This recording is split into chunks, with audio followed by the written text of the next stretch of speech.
Welcome to episode 134 of the Sports Marketing Machine podcast.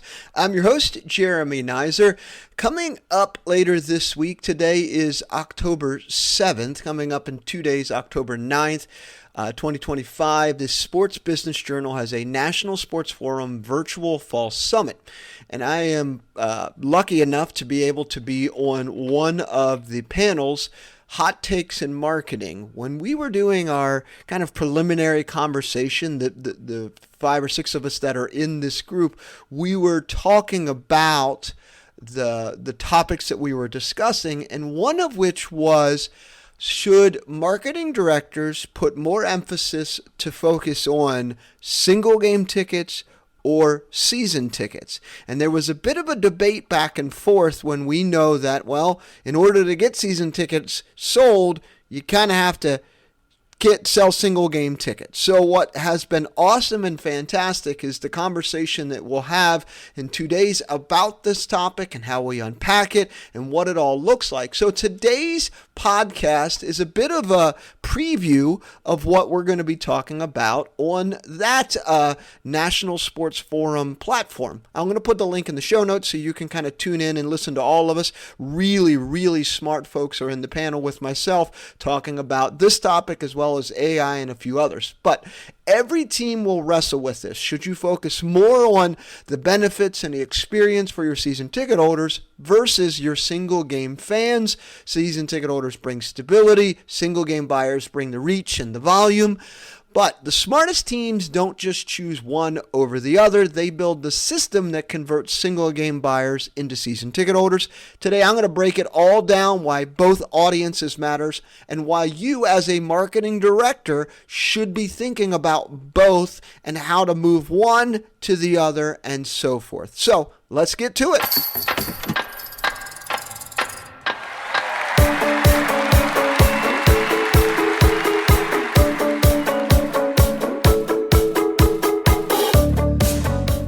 The topic of season ticket holders has been a widely discussed topic in sports for the last several years. Should teams even emphasize putting in selling season tickets? Absolutely, they should. Some have kind of transitioned to that membership model where you get a ticket and you can use it almost like a gym membership. So in this episode, I'm going to break down a little bit about both and why focusing on turning single game buyers to season ticket holders should be your best move, but season ticket holders still matter for many reasons. So let's just dive into that topic. Why do season ticket holders still matter?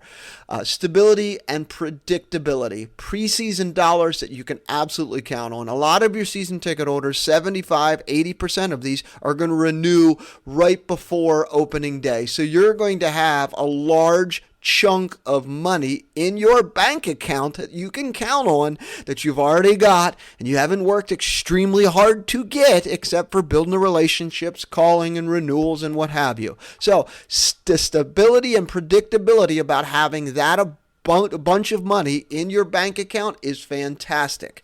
The lifetime value of a season ticket holder, their higher per cap spend, and the renewal is compounding. What I mean by that is, if you take how much a season ticket holder has spent with you over the last several years and you combine it with the food, you combine it with the merchandise, it's a really high per cap.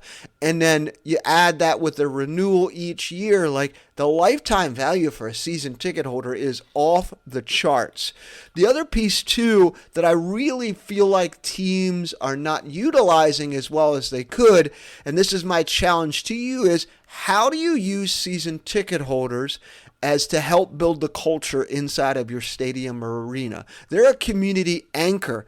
The culture builders in your stadium, they're the ones that are going to tell you, hey, this is going to be great. This is how we're going to, if I were you, this is what would be great. And they're really the ones that help lead cheers. They're the ones that really fire fans up because they're at the games and they're season ticket holders, and they really partially create that atmosphere. In addition to that, and this is the big piece that I think I would encourage teams the most as you think of through that, is that Essentially, season ticket holders can be like Yelp reviewers. Their word of mouth, their review, their feedback, their thoughts carries more weight than any ad that you can run. So how can you highlight testimonials in your campaigns and empower season ticket holders as brand ambassadors? How can you do that? A lot of teams are not using season ticket holders as testimonials. They're not using it in their campaigns. They're not really empowering them to be brand ambassadors to help the team sell more ticket plans, sell more seasons or minis or whatever it may be. But use season ticket holders as your Yelp reviewers here. Their word of mouth is going to carry way more weight than anything you can put in an email blast. Number 2, why do single game fans, why are they kind of the growth market here? You have so many opportunities with single game fans, from tourists to casuals to younger demos to theme nights that typically bring in fans on a one game purchase. These are also great ways for you to be able to target families. There's so many great market opportunities for single game buyers, and that every single game buyer, it's a pipeline for upselling. You get them to come out once. As a marketing director, your job is, how do I turn someone from a one-game attendee to a multi-game attendee? Because you know that if you can get them to come out to multiple games, you have a better chance of turning them into a mini plan holder than if they just came out to one game. So every single game ticket buyer is a future lead. The single game buyers are starting to see, starting to be more and more the flexibility first. I think this is something that I noticed not only just at the last Northwoods League meeting that I went to, but just talking with teams. Fans crave the choice and digital first options. If you can make it really simple for fans to be able to click and buy tickets, that's absolutely marvelous for teams. The second piece of this is fans want to be able to look and pick and choose. So they are going to choose the theme nights. They're going to choose the promotional nights. They're going to choose things that fit their schedule, and they really look at it. Specifically in my family, we've got 2 little girls, so trying to make it out during the week for a night game, it's simply not going to happen. But on the weekend, we might be able to get out for a weekend night game and try to do that because it makes sense for our family. The second piece of this too is, for every first timer you add to your CRM, you're adding more data, you're adding more volume for retargeting and nurturing and all the things that the marketing team is in charge of. You're adding more and more fans to that bucket. So going after and getting single game buyers makes a lot of sense here for you to be able to go through it. So the next part here that we got to think through is the real budget question. So where should your marketing go?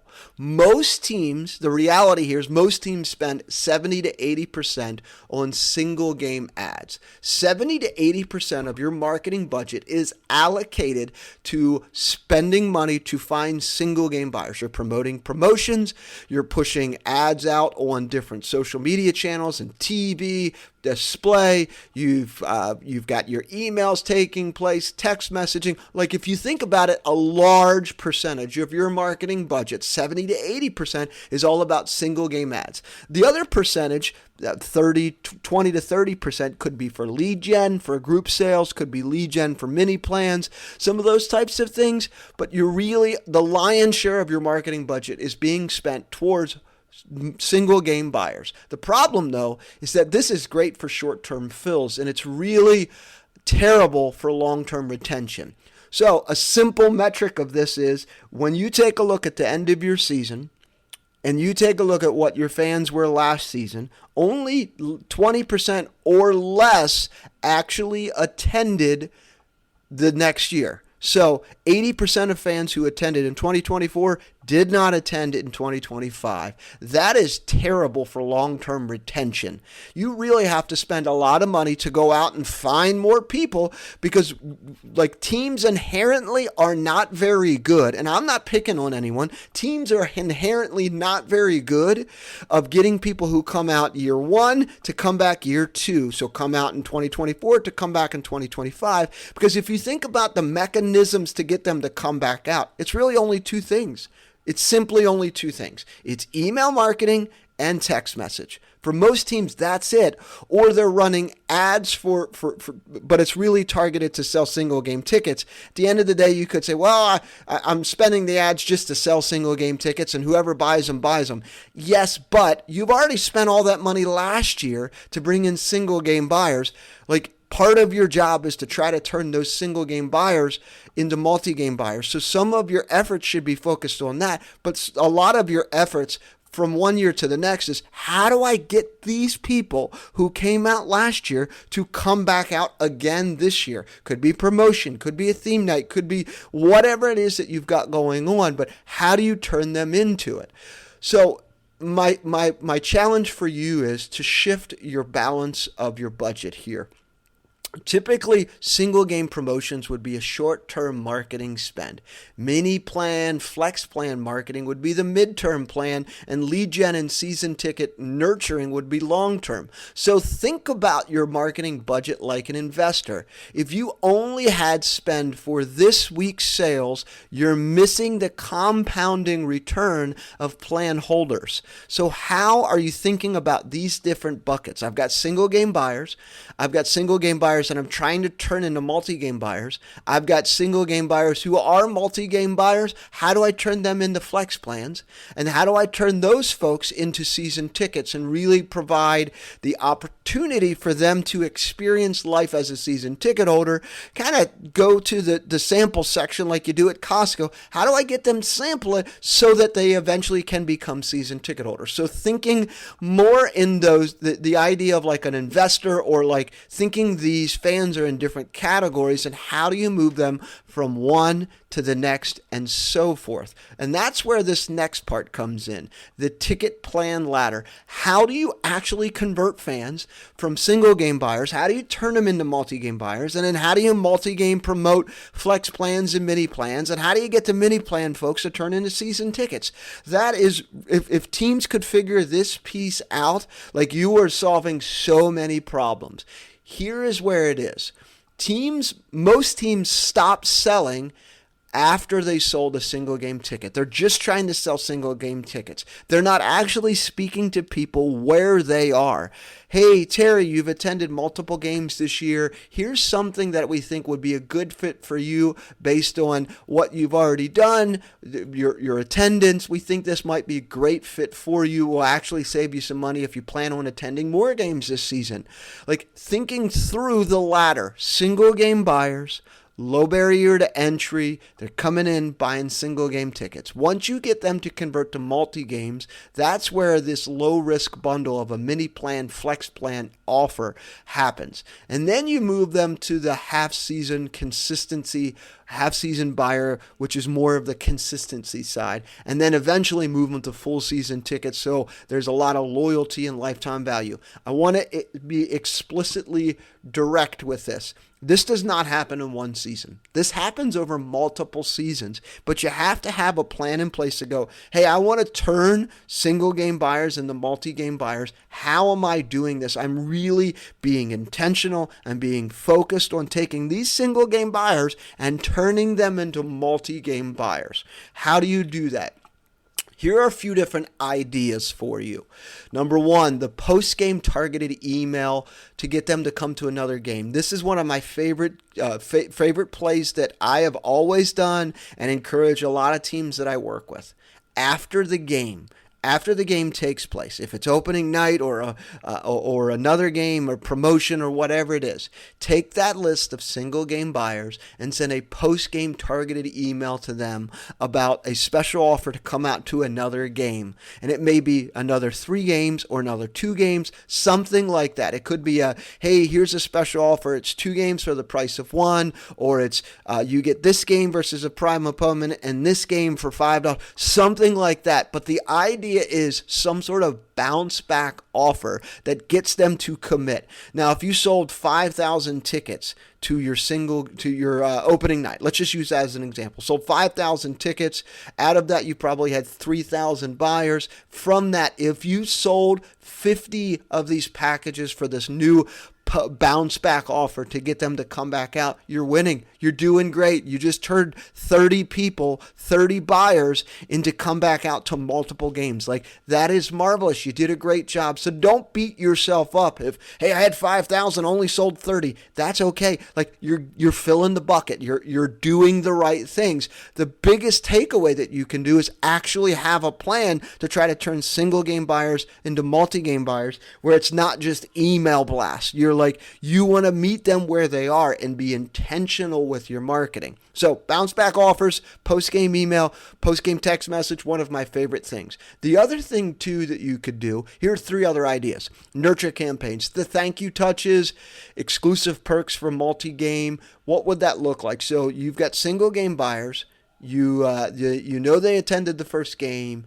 You've got a bunch that didn't buy that mini plan offer that you have. Maybe you do a thank you touch with exclusive perks for maybe you have a different one, but you include something else. So I love doing this one for baseball teams, where you could do pregame down on the field watching BP, or maybe when the team's on the road, they could take batting practice, something like that, but they get that free if they buy 3 more games. Some sort of perks that they would thoroughly enjoy. I remember many years ago that several teams had this, where you could do the pitch and catch down on the field. If you were a mini plan holder, you had this special perk when the team was on the road. Super cool experience to be able to do it. And I think that's absolutely marvelous for teams to be able to put something like that on there, to put them in a nurture campaign where you're offering those. So maybe they don't say yes to that first offer that you have, that bounce back, but did you come back around in a week later and just say, hey, just want to thank you again for coming out. The season's been great. Here's an exclusive perk just for folks who are just like you.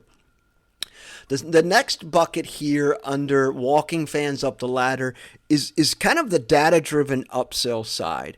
You're spotting fans that have attended 3 to 4 games and treat them as if they're warm leads. Most teams don't do this during the season. At the end of the year, they take their ticket buyers and they organize them and they say, okay, here's our multi-game buyers. We're going to call them, see if we can sell them a mini plan for next year or season tickets. They're not doing it during the season. And what I'm encouraging you to do is pull them after the first opening homestand or first 10 games. Pull the list and see if you've got a few folks that have attended multiple games, and you want to treat them as warm leads. I think that's such a great thing that teams don't do that you should and you can do. The last under walking fans up the ladder here is exclusive invitation. So similar to what I was just talking about, but that batting practice, or that is special opportunity to maybe you watch batting practice, or you get to do the special perk for this package to take BP, something like that. But you want to give mini plan holders a taste of season ticket holder perks to create the FOMO. So maybe there's a season ticket holder only opportunity, and this is a big perk, and you have something similar to that you could offer to mini plan holders, but you want to state that this is typically an exclusive only for season ticket holders, special opportunity for these mini plan holders, and really give them a taste of what it's like to be a season ticket holder with that exclusive perk. So maybe you have post-game concert, and maybe folks who are season ticket holders can get in a little bit earlier. Maybe you're doing some things pre-game with a pre-game meet and greet, but let's see if we can invite some mini plan holders to it, and just so that they get excited about that opportunity. But you only do it once or maybe twice during the entire year, but thinking about how do I give mini plan holders a taste of season ticket holder perks to really create that FOMO, that fear of missing out, and really see if we can get them excited about it. Remember I talked about earlier about using season ticket holders as your best reviews. Make sure you have testimonials on your website or you're using them in emails to these folks about getting them to upgrade to from a mini plan to a season ticket holder, because it will drive some trust and urgency. So when you have sales and the marketing team kind of working together, marketing's warmed them up. We've got exclusive perks. We've got some folks excited. Now they've turned into multi-games. You hand them one over to the sales team. They close them.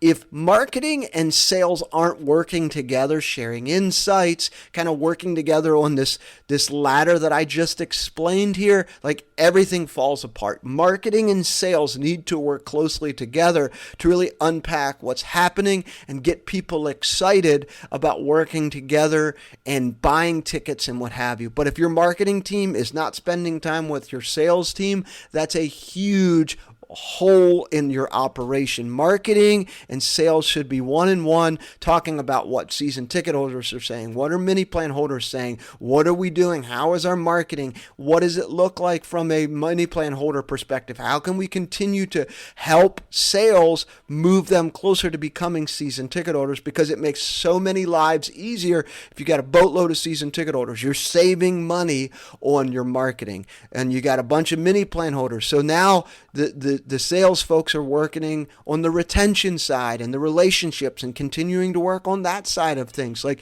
those are the things that I think about as a marketing director for a sports team. Like, marketing and sales should be literally in lockstep at all times. Otherwise, you have an absolute mess. Now, we're not always going to agree. There is no doubt in my mind marketing and sales don't always agree, but they should be in lockstep as far as what they're accomplishing, what they're promoting, how and where the packages are created, and what you're trying to accomplish, so that everyone's aligned and sales teams are the marketing team is feeding the sales teams and the sales team is out there closing them. Because there's nothing more the sales team wants is warm leads of people that they talk to, build a relationship and sales with. Like, cold calling is the thing that salespeople don't like to do. So the more marketing team can provide and create warm leads, the better it is for everyone. So, main takeaways from this episode. Season ticket holders equal stability, loyalty, and powerful promoters. Like, use testimonials and reviews wherever you can to help move people to the next portion of the ladder. Single game fans equal reach, volume, and your largest conversion pipeline. But keep in mind that 1 year to the next, your single game buyers aren't attending. It's less than 20% from 1 year to the next. So you have to be intentional. You have to be focused on, how do I get single game buyers who came out last year to come back out this year? Number 3, don't sink all of your marketing budget into single game ads. Invest in lead gen and plan your marketing around your ticket plans as well, thinking through that ladder. A true strategy with your marketing budget is the ticket plan ladder. How do I take single game buyers and turn them into multi-game buyers? How do I buy multi-game buyers into mini plan and flex packages, and then eventually to half, and then eventually to full season? It's not going to happen in 1 year. May happen over 3 years, but you really have to be thinking through, how am I moving these folks up the ladder here? And number 5 here under the main takeaway, sales and marketing, they must work hand in hand to move fans up and through the ladder, not to leave them stuck at one spot or another. Like, if you're just email blasting and text messaging fans, trying to get them to come out to a game and not paying attention to fans who have already attended and trying to turn them into multi-game buyers by very speaking at their specific situation, like, you're leaving some money on the table. So this week, look at your single game buyers. Don't just ask, how do I get them to come back to another game? Ask yourself kind of like, what's the next step on the ladder for them? Can I build an offer, a touch point, or a special package to move them up to the next point? Or even just a simple follow-up email that moves them closer to the plan. Don't just say, hey, here's my next promotion, here's my next e-blast, I'm just going to send it out, because everyone does that. And that's why open rates for teams are continuing to drop, because fans are expecting, yep, here's the next, they're just trying to get me to the next game. They're not really asking me about my experience. They're not trying to get me to the next point. Obviously, fans are not thinking about the last part of that, which is, hey, how are they going to try to get me to become a season ticket holder? Like, no, that's your marketing job.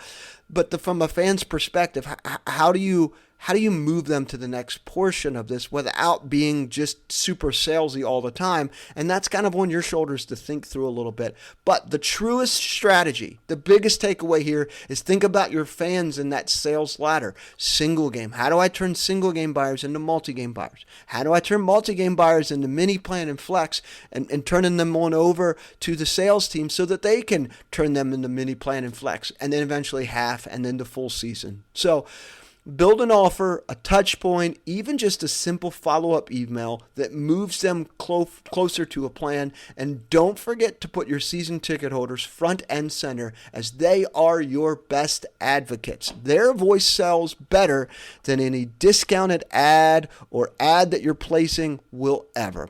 Alrighty, until next time.